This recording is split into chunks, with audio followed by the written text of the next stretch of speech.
I've been involved in ranching my whole younger life, and until, probably 20 years ago, we moved to the city of Fallon, which was a real shock.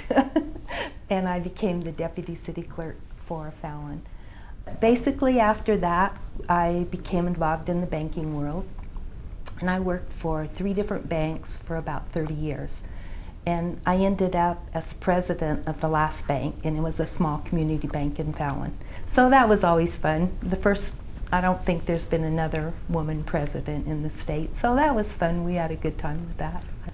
I was really proud to help open the bank because it gave us a place for the man down the street to come to get some money or deposit his money or know somebody to talk to.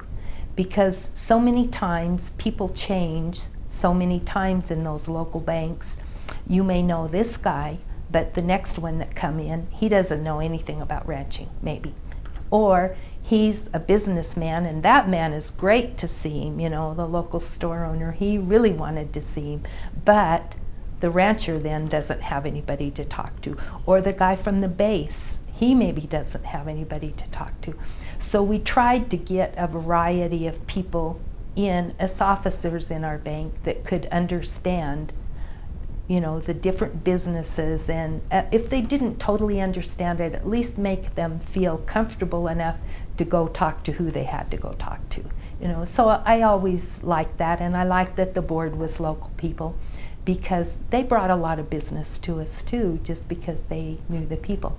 So I always loved that part of it. I hated it that the biggest investor was not interested in Fallon, Nevada. So that part was bad, but that was probably the best thing that happened. I love that. I lived in Fallon most of my life, and I'm sure I'll live there the rest of my life. It's home.